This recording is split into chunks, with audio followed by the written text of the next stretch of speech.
जाता है घोल का छिड़काव किया जाता है।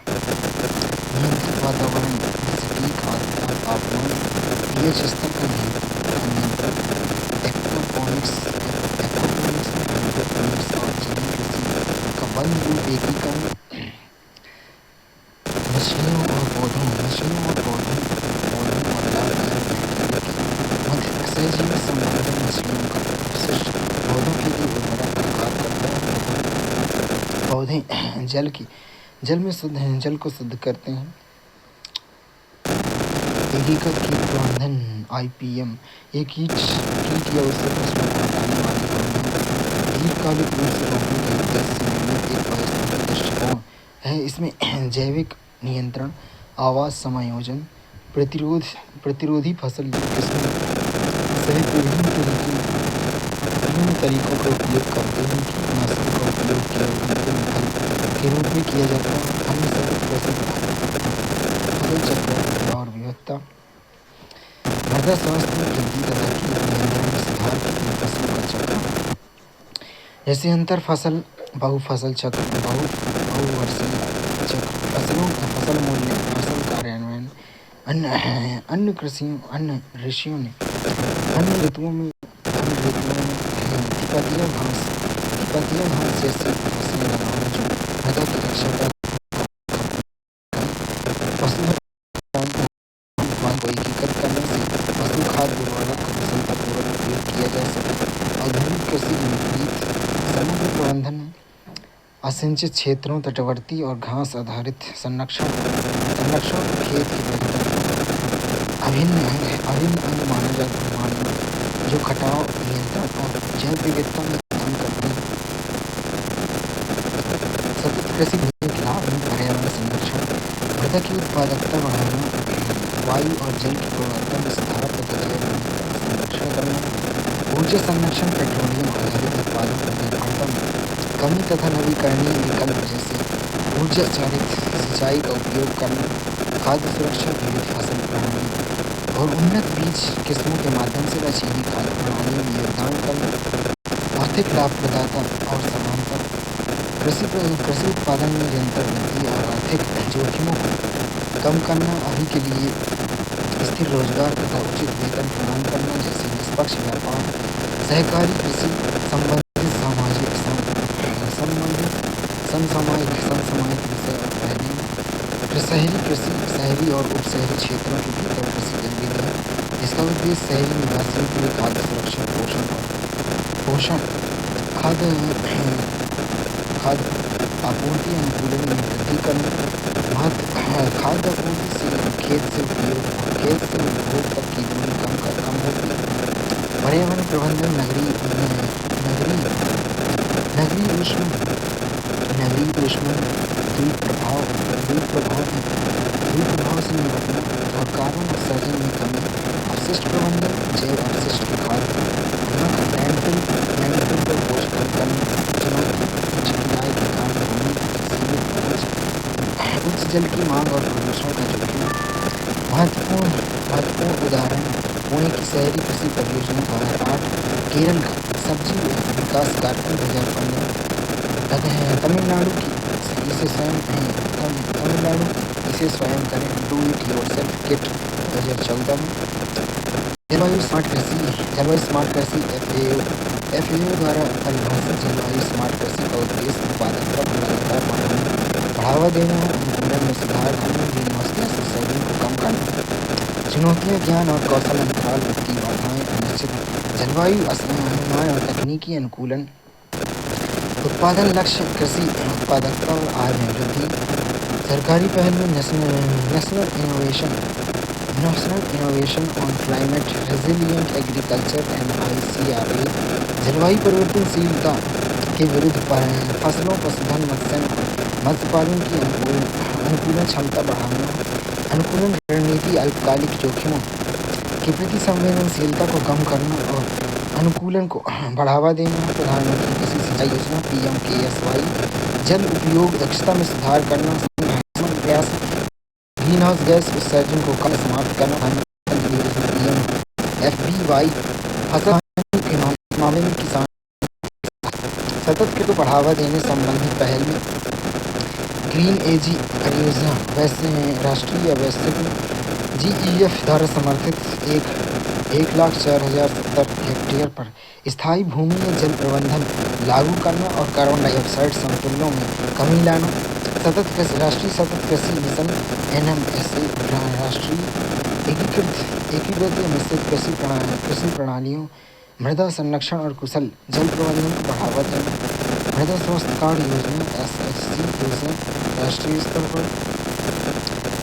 स्तर पर किसानों को उनके खेतों के अनुरूप पोषक तत्वों और वर्गों के लिए अनुकूल सुझाव प्रदान करना है। परंपरागत कृषि विकास KVY राष्ट्रीय स्तर पर क्लस्टर खेती PGS प्रणाली के माध्यम से वाणिज्यिक जैविक कृषि को बढ़ावा देना।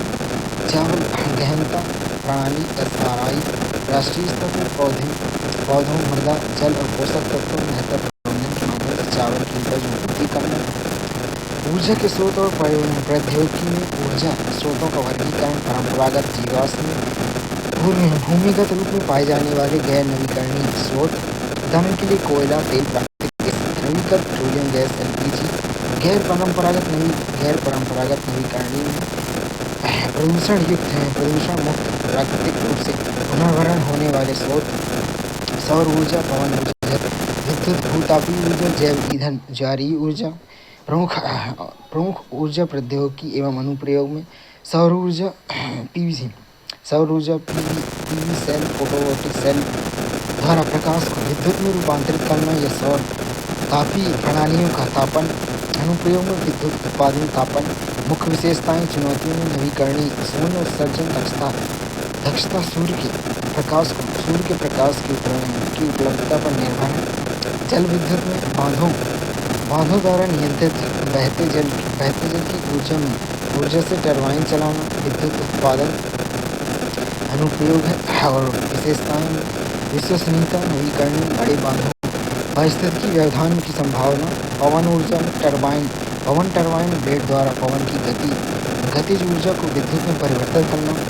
अनुप्रयोग में विद्युत उत्पादन। मुख्य विशेषताएं, चुनौतियों में स्वच्छ, नवीकरणीय, पवन की गति और स्थान पर निर्भरता।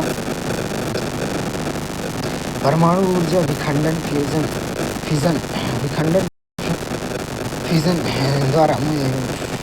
द्वारा ऊष्मा मुक्त करना या संलयन भविष्य की संभावना। विद्युत उत्पादन अनुप्रयोग और उच्च ऊर्जा उत्पादन। रेडियो अपशिष्ट और सुरक्षा संबंधी चिंताएं। बायोगैस, पशु अपशिष्ट, फसल अवशेष आदि से अवायवीय पाचन द्वारा उत्पादन।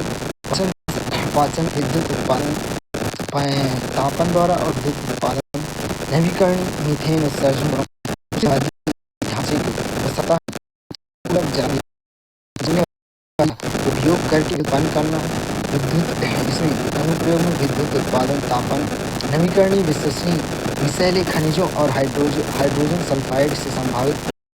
ज्वारीय ऊर्जा ज्वार भाटे के कारण जल प्रवाह को नियंत्रित करके टरबाइनों को चलाना विद्युत उत्पादन अनुप्रयोग है। और पूर्वानुमान लगाया जा सकता है, प्राकृतिक पर्यावरणों को बाधित कर सकती है। जैव ईंधन हाइड्रोकार्बन ईंधन जो कार्बनिक पदार्थ जीवित या पूर्व में जीवित से अल्प अवधि में उत्पादित किए जाते हैं। राष्ट्रीय जैव ईंधन नीति 2018 लक्ष्य संशोधित 2030 तक डीजल में 5% बायोडीजल सम्मिश्रण और 2025 से 26 तक पेट्रोल में 30% इथेनॉल सम्मिश्रण E20 का लक्ष्य। वनीकरण पहली पीढ़ी में गन्ने, मक्का, चुकंदर और मूल खाद्य या चीनी स्रोतों से बायोइथेनॉल और बायोडीजल बनाना। उन्नत या दूसरी पीढ़ी 2G में गैर खाद्य स्रोत लिग्नो सेलुलोज बायोमास कृषि अवशेष से इथेनॉल बनाना। तीसरी पीढ़ी 3G में शैवाल एलगी और जलीय बायोमास से जैव ईंधन। कच्चे माल का दायरा इथेनॉल का उत्पादन के लिए सरप्लस अधिशेष खाद्यान्नों और क्षतिग्रस्त अनाजों के उपयोग की अनुमति।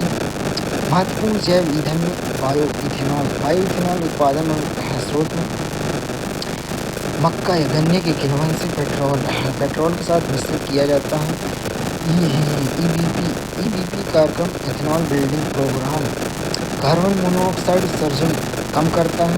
बायोडीजल, वनस्पति तेल, सोयाबीन, ताड़, अपशिष्ट तेलों से ट्रांस एस्टरिफिकेशन और पारंपरिक डीजल से कम हानिकारक उत्सर्जन और सेहत से स्नेहक गुण होते हैं। बायोगैस कार्बनिक पदार्थ के अवायवीय अपघटन से मुख्य रूप से मीथेन 50 से 65% दहन करके संपीड़ित बायोगैस सीबीजी में बदला जा सकता है। ऊर्जा संरक्षण और प्रबंधन में भारत सरकार ऊर्जा दक्षता बढ़ाने संरक्षण के लिए कई पहले लागू कर रही है। ऊर्जा संरक्षण अधिनियम 2001 ऊर्जा खपत को विनियमित करने वाला कानून ढांचा। ऊर्जा दक्षता ब्यूरो BEE, विद्युत मंत्रालय के तहत सामरिक एजेंसी कार्यक्रम जैसे ECBC स्टार लेवलिंग तैयार करना। PAT perform achieve and trade ऊर्जा की अधिक खपत वाले उद्योगों में ऊर्जा दक्षता में सुधार के लिए बाजार आधारित तंत्र, स्मार्ट ग्रिड, यूटिलिटीज़ और उपभोक्ताओं के बीच दो तरफा संचार के लिए डिजिटल तकनीकी का उपयोग, नवीकरणीय ऊर्जा के बड़े पैमाने पर एकीकरण को संभव बनाना, सतत ऊर्जा के लिए सभी SE फॉर ऑल 2030 तक ऊर्जा दक्षता में सुधार, नवीकरणीय ऊर्जा की हिस्सेदारी को दोगुना करना और आधुनिक ऊर्जा सेवाओं तक सभी की पहुंच सुनिश्चित करने का वैश्विक लक्ष्य। ISEER Indian seasonal energy efficiency ratio, तापमान और मौसमी बदलावों को ध्यान रखते हुए AC की दक्षता रेटिंग के लिए उपयोग किया जाता है। हाइड्रोजन एक ऊर्जा स्रोत नहीं बल्कि एक ऊर्जा वाहक है। यह स्वच्छ ईंधन जो दहन पर केवल जल वाष्प उत्पन्न करता है। हाइड्रोजन के प्रकार उत्पादन के आधार पर हाइड्रोजन का प्रकार ग्रे हाइड्रोजन, प्राकृतिक गैस या जीवाश्म ईंधन, कार्बन पृथक्करण के बिना ग्रे हाइड्रोजन उत्पादन विशेषताओं में उच्च कार्बन फुटप्रिंट सबसे सामान्य विधि। ब्लू कार्बन प्राकृतिक गैस या जीवाश्म ईंधन, कार्बन पृथक्करण के साथ निम्न कार्बन क्योंकि CO2 भूमिगत रूप से संग्रहित किया जाता है।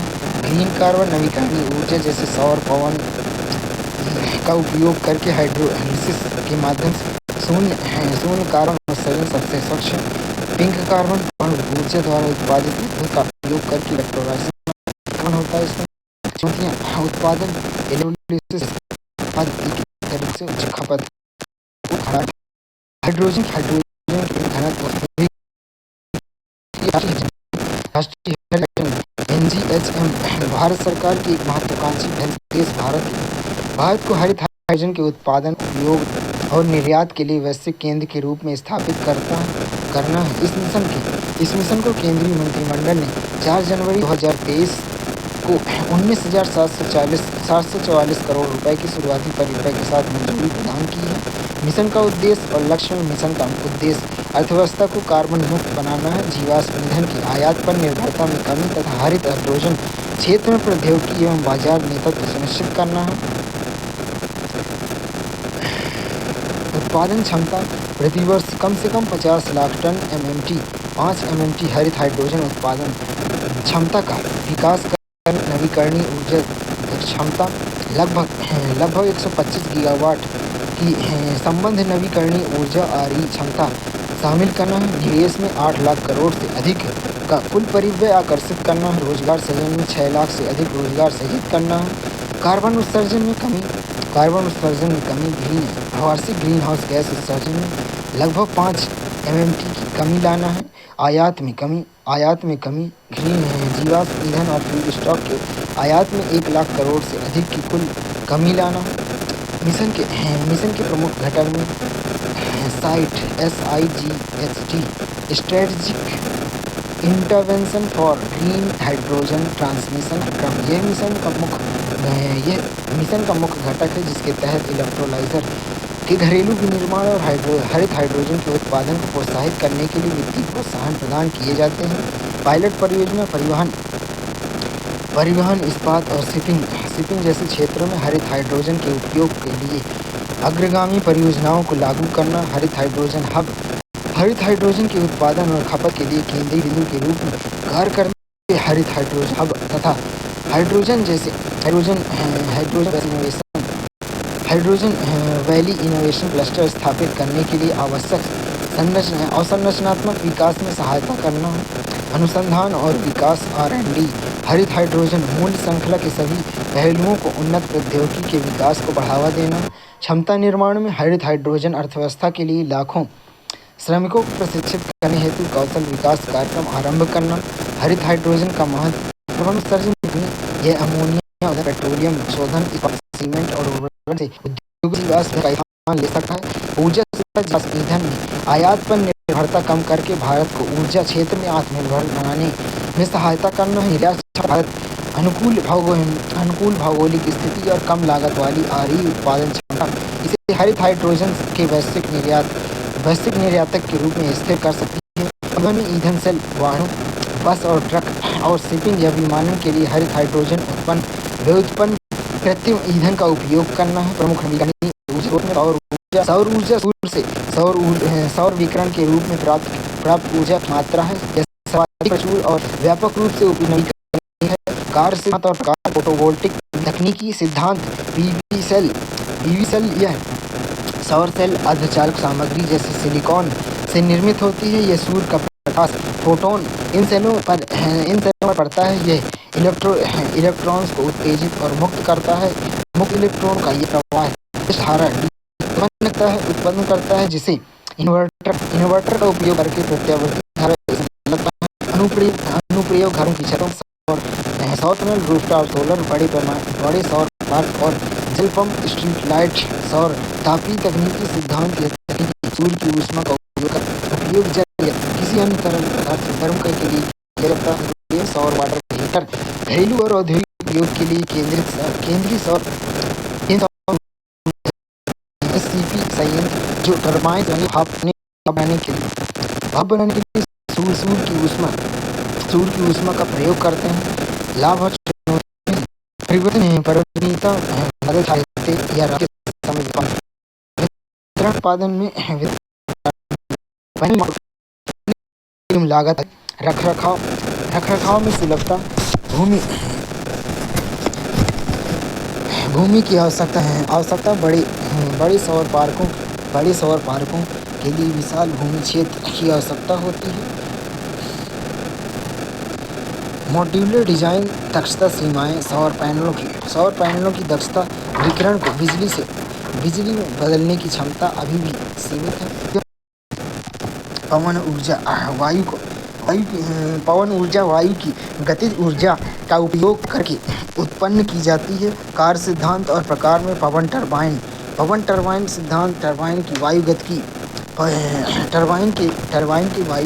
ब्लेड वायु की गतिज ऊर्जा कार से प्राप्त करना, जिससे रोटर घूमता है।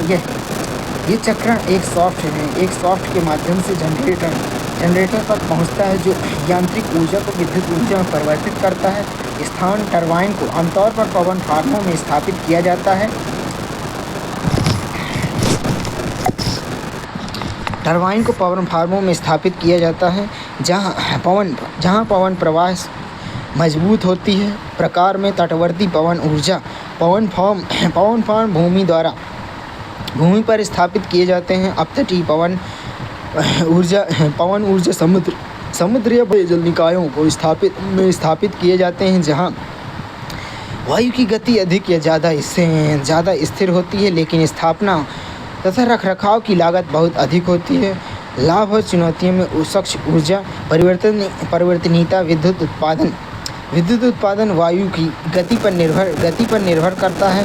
बहुत कम या तीव्र वायु को होने पर उत्पादन रुक जाता है।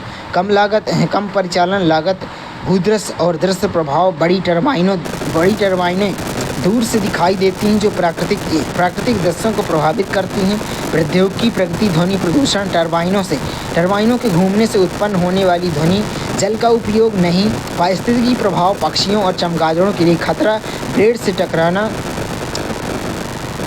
जल विद्युत जल की ऊर्जा का उपयोग करके उत्पन्न की जाती है। यह नवीकरणीय ऊर्जा का सबसे पुराना और सबसे स्थापित रूप है। कार्य सिद्धांत और प्रकार, बांध आधारित प्रणाली सिद्धांत यह है, एक बांध नदी के जल को एकत्रित करता है, जिससे जल की एक बड़ी मात्रा स्थितिज ऊर्जा के रूप में जमा हो जाती है। जब जल को ऊंचाई से नियंत्रित तरीके से नीचे छोड़ा जाता है तो यह टरबाइनों से होकर गुजरता है, जिससे विद्युत उत्पादन होता है। विशेषतः यह भंडारण आधारित प्रणाली है। इसका अर्थ है कि जल के बहाव को नियंत्रित करके बिजली उत्पन्न की जा सकती है। पंप भंडारण जल विद्युत सिद्धांत में यह ऊर्जा भंडारण प्रणाली बिजली की कम मांग होने पर, जैसे रात में अतिरिक्त बिजली का उपयोग घर में निचले जलाशय से एक ऊंचे जलाशय में पंप करने के लिए किया जाता है। जब बिजली की मांग बढ़ती है तो जल को वापस टरबाइन के माध्यम से छोड़कर बिजली निर्मित की जाती है। लाभ और चुनौतियाँ विश्वसनीयता पारिस्थितिकी प्रभाव नदी के प्राकृतिक प्रभाव को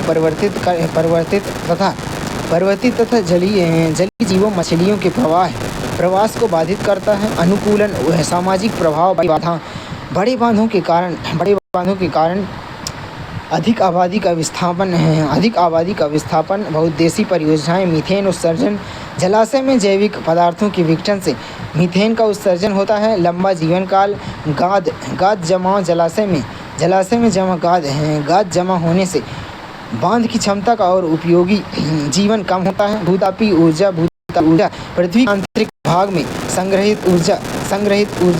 संग्रहित ऊष्मा से प्राप्त होती है। यह ऊष्मा रेडियोधर्मी तत्वों के क्षय से निरंतर उत्पन्न होती है। कार्य सिद्धांत और प्रकार में विद्युत उत्पादन सिद्धांत यह तकनीकी पृथ्वी के भीतर के ऊष्मा जल या ताप का उपयोग करती है। गर्म जल या भाप को कुओं के माध्यम से सतह पर लाया जाता है। यह भाप सीधे एक द्वितीयक तरल पदार्थों के माध्यम से टरबाइनों को घुमाती है, जिससे विद्युत का निर्माण होता है। स्थान में यह आमतौर पर विवर्तनिकी प्लेट सीमाओं के पास या ज्वालामुखी रूप से सक्रिय क्षेत्रों में सर्वाधिक व्यवहार है। अनुप्रयोग में अंतरिक्ष हीटिंग, औद्योगिक प्रक्रियाओं में ऊष्मा प्रदान करता है आदि। भूतापीय ताप पंप यह पृथ्वी की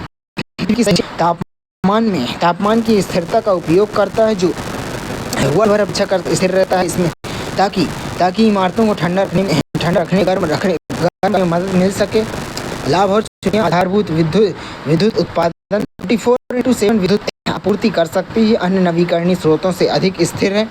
स्थानीयकरण यह केवल तापीय रूप से हॉटस्पॉट क्षेत्रों में ही उच्च क्षमता का भूवैज्ञानिक जोखिम भेदन और कुओं के रखरखाव के लिए उच्च प्रारंभिक लागत तथा जोखिम निम्न भूमि पदचिह्न गैस उत्सर्जन परिचालन के दौरान निम्न मात्रा में प्रदूषण उत्पन्न करने वाली गैसें हाइड्रोजन सल्फाइड H2S CO2 उत्सर्जित हो सकती है। जल का पुनर्चक्रण भूकंपीयता का खतरा निष्कर्षण या अन्य भूमि संबंधित प्रक्रिया के कारण भूकंप आ जाते हैं। विकास का केंद्रीय उद्देश्य वर्तमान पीढ़ी की आवश्यकताओं को पूरा करते हुए भविष्य की पीढ़ियों के लिए संसाधनों तथा पर्यावरण को संरक्षित करना है। सतत विकास की अवधारणा 18वीं शताब्दी के माल्थस के विचारों से शुरू हुई, लेकिन 20वीं शताब्दी के उत्तरार्ध में इसे वैश्विक मंच के रूप में प्रमुखता मिली है। भारत में नीति आयोग राज्यों या संघ राज्य क्षेत्रों के मध्य सहकारी संघवाद को बढ़ावा देने हेतु SDG को अपनाने के प्रयास को प्रेरित करता है तथा उनकी निगरानी करता है। पंचायती राज मंत्रालय ग्राम पंचायत विकास योजना GPDP के माध्यम से SDG के स्थानीयकरण को सक्रिय रूप से बढ़ावा दे रहा है। सतत कृषि एक महत्वपूर्ण समाधान है जो पर्यावरण संरक्षण के साथ खाद्य उत्पादन को सुसंगत करती है। इसका मुख्य उद्देश्य वर्तमान पीढ़ी की खाद्य सुरक्षा को सुनिश्चित करते हुए आने वाली पीढ़ियों के लिए संसाधनों को संरक्षित करना है। मल्चिंग मृदा की सतह को विभिन्न सामग्रियों जैसे पुआल, खाद, लकड़ी के चिप्स या प्लास्टिक की एक परत को ढकने की प्रक्रिया मृदा कृषि पारिस्थितिकी खाद्य और कृषि प्रणालियों को योजनाबद्ध तथा प्रबंधित करने के लिए पारिस्थितिकी और सामाजिक सिद्धांतों को एकीकृत करती है। यह केवल एक कृषि पद्धति नहीं बल्कि एक पर्यावरणीय परिवर्तनकारी दृष्टिकोण है जो सामाजिक आर्थिक उपागमों सहित खाद्य प्रणालियों में सुधार करने का लक्ष्य रखती है। जैविक कृषि में कृत्रिम रसायन उर्वरक कीटनाशक के स्थान पर प्राकृतिक तरीकों का उपयोग करके खेती करना शामिल है। FAO द्वारा परिभाषित जलवायु स्मार्ट कृषि का उपयोग का उद्देश्य उत्पादकता को लगातार बढ़ावा देना है, अनुकूलन में सुधार करना, ग्रीनहाउस गैस उत्सर्जन को कम करना है।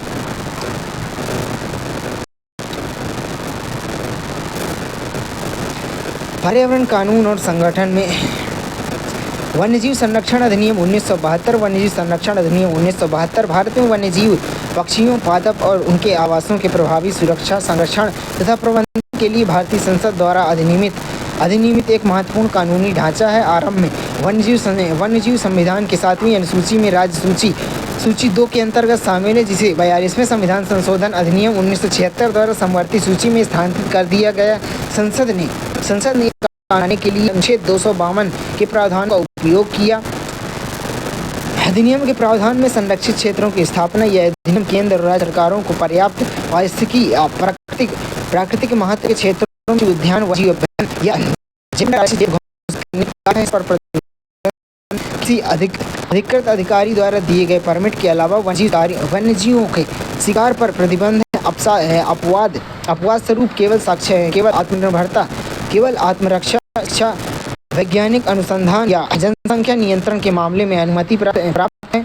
वन्यजीव व्यापार का विनियमन यह वन्यजीवों, पादपों, पशुओं, उत्पादों, उनमें निर्मित ट्रॉफियों के व्यापार को विनियमित करता है, जिसके लिए लाइसेंस शुल्क और दंड निर्धारित किए गए हैं। दंडात्मक प्रावधान अधिनियम के तहत अपराधों के लिए कठोर दंड निर्धारित किए गए हैं जो अनुसूचियों के आधार पर भिन्न होते हैं। निकायों की स्थापना। अधिनियम विभिन्न परामर्शदाता और विनियामक निकायों की स्थापना का प्रावधान करता है, जैसे राष्ट्रीय वन्यजीव बोर्ड NBWL, वन्यजीव संरक्षण के लिए सर्वोच्च सलाहकार निकाय जिसका अध्यक्ष प्रधानमंत्री होता है।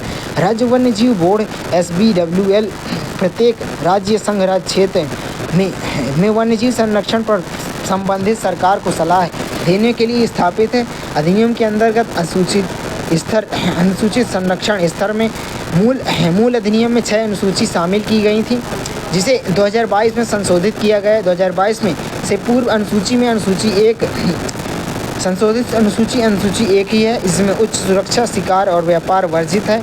उदाहरण के लिए बाघ, शेर, गैंडा। अनुसूची 2 में संशोधित अनुसूची 2 में ही है सुरक्षा स्तर उच्च सुरक्षा, शिकार और व्यापार सामान्य, प्रतिबंध विशेष अपवाद है। उदाहरण के लिए असमिया मकाक, लॉयन टेल्ड मकाक अनुसूची 3 में शामिल है। अनुसूची 3 जिसे संशोधित अनुसूची 5 में हटा दिया गया है, अनुसूची 5 में डाला गया है। अनुसूची 3 को हटा दिया गया है जिन्हें अनुसूची 5 में डाला गया है। सुरक्षा स्तर सूचीबद्ध पीड़क जंतु, पेट्स जैसे शिकार विशिष्ट परिस्थितियों में अनुमत थी। उदाहरण के लिए चूहे, कौवे। अनुसूची 6 में संशोधित अनुसूची 6 को अनुसूची 3 में डाला गया है, जो पादपों से संबंधित है। सुरक्षा स्तर संरक्षित पादपों, खेती, रोपण, अतिक्रमण पर प्रतिबंध है। उदाहरण के लिए रेड सैंडर्स, पिचर प्लांट। अनुसूची 4 नवीनतम शामिल की गई। अनुसूची 4 में वन्यजीवों एवं वनस्पतियों के संकटग्रस्त प्रजातियों के अंतर्राष्ट्रीय व्यापार पर साइट्स के सूचीबद्ध नमूनों को शामिल किया गया है। अंतर्राष्ट्रीय व्यापार का विनियमन, साइट्स की सूचीबद्ध प्रजातियां।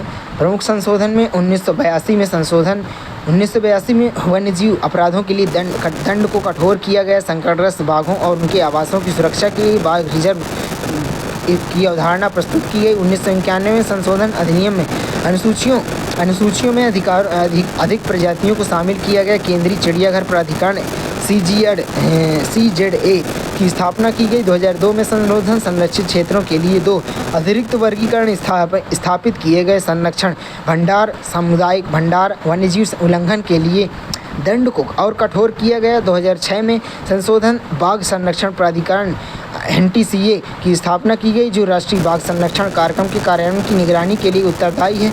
वन्यजीव अपराध नियंत्रण ब्यूरो WCCB की स्थापना का प्रावधान वर्ष 2007 में स्थापित किया गया। वन्यजीव संरक्षण संशोधन अधिनियम 2022 वन्यजीव संरक्षण संशोधन अधिनियम 2022 को साइट्स के तहत भारत के दायित्वों को प्रभावी बनाने के उद्देश्य से लागू किया गया। अधिसूचियों में वह तर्कसंगत बनाया गया, जिसमें 6 अनुसूचियों को हटाकर 4 अनुसूची कर दिया गया। वर्गीकरण को सरल बनाया गया। साइट्स का कार्यान्वयन साइट्स के उल्लेखित प्रजातियों को नई अनुसूची 4 में शामिल किया गया। परमिट जारी करने के लिए प्रबंधन प्राधिकरण और सलाह देने के लिए वैज्ञानिक प्राधिकरण का प्रावधान किया गया। दंड में वृद्धि, सामान्य उल्लंघन के लिए अधिकतम जुर्माना 25,000 से बढ़ाकर 1 लाख कर दिया गया। विशेष रूप से जंतुओं के अपराधों के लिए जुर्माना 10,000 से 25,000 बढ़ाया गया। आक्रामक विदेशी प्रजातियों, केंद्र सरकार को आक्रामक विदेशी प्रजातियों के आयात, व्यापार, कब्जे को नियंत्रण करने या प्रतिबंधित करने का अधिकार दिया गया। हाथियों का उपयोग धार्मिक या किसी अन्य उद्देश्य के लिए हाथियों को हस्तांतरण या उपयोग की अनुमति दी गई एक विवादास्पद प्रावधान है। वाइल्ड लाइफ प्रोटेक्शन एक्ट 1972 की अनुसूची 1 से अनुसूची 4 में सूचीबद्ध जंतुओं का वितरण को देखें तो अंडमान जंगली सुअर ICN में रेड लिस्ट में कम चिंताग्रस्त है और संबंधित क्षेत्र अंडमान में रहता है। समशीतोष्ण से उष्णकटिबंधीय निवास स्थान, अन्य विशेषता आवास का विनाश और शिकार हो रहा है। बिंटू रोंग सुभेद ICN में सुभेद है। संरक्षित क्षेत्र म्यांमार, सिक्किम, बांग्लादेश, भूटान, चीन में पाया जाता है। वृक्ष पर रहने वाला फल कीड़े पक्षी को खाद्य पदार्थों के रूप में ग्रहण करता है। अन्य विशेषताओं में आवास क्षति, भूरे सींग वाला हिरण संकटग्रस्त एंडेंजर्ड है। दक्षिण और दक्षिण पूर्व एशिया में मणिपुर, उत्तर पूर्व भारत के क्षेत्र से म्यांमार तक में पाया जाता है। वितरण खुला घास युक्त मैदान। अन्य विशेषताओं में शिकार, औषधि उत्पाद, निवास स्थान की क्षति, जल विद्युत परियोजनाएं, लोकटक झील। भारतीय चिंकारा में कम ICN में कम चिंताग्रस्त है। संबंधित क्षेत्र पाकिस्तान, दक्षिण पूर्व अफगानिस्तान, दक्षिण व पश्चिम व मध्य भारत में। वितरण में शुष्क क्षेत्र, मरुस्थल, समतल मैदान और पहाड़ियों, सूखी झाड़ियों तथा इसके हल्के वन में निवास करना है। विशेषताओं में अतिचारण, कृषि और औद्योगिक विकास में रूपांतरण के माध्यम से आवास की हानि। क्लाउडेड लेपर्ड ICN में सुभेद है। संबंधित क्षेत्र नेपाल में हिमालय की तलहटी से लेकर मुख्य भूमि दक्षिण पूर्व एशिया, चीन तक। वितरण वृक्ष पर रहने वाला वनों में निवास करने में निवास स्थान, प्राथमिक सदाबहार उष्णकटिबंधीय वर्षा वन, शुष्क पर्णपाती वन में भी 2500 मीटर की ऊंचाई पर रहता है। अन्य विशेषताओं में आवास क्षति, खाल, दवा के आदि के लिए शिकार। भारतीय गौर ICN में सुभेद है। ऐतिहासिक रूप से पूरी मुख्य भूमि दक्षिण और दक्षिण पूर्व एशिया, श्रीलंका में पाया जाता है। समुद्र तल से लेकर कम से कम 2800 मीटर की ऊंचाई तक पर्वतीय और निम्न क्षेत्रों में रहता है। शिकार, आवास, संरक्षण, मानव आबादी के साथ वनों का विखंडन। गोल्डन कैट निकट संकटग्रस्त है। हिमालय की तलहटी से लेकर चीन और दक्षिण पूर्व एशिया तक उष्णकटिबंधीय और उपोष्णकटिबंधीय सदाबहार से मिश्रित एवं शुष्क पर्णपाती वनों का आवास।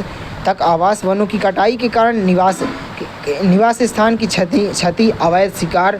गोल्डन लंगूर संकटग्रस्त है। ICN में भूटान और उत्तर पूर्व भारत, असम, पूर्व में बनास नदी तक तथा पश्चिम में संकोश ब्रह्मपुत्र तक के क्षेत्र में पाया जाता है। आर्द्र सदाबहार, नदी तटीय और आर्द्र पर्णपाती वनों में पाया जाता है। निवास स्थान का विनाश हो रहा है और शिकार हो रहा है। Leopard cat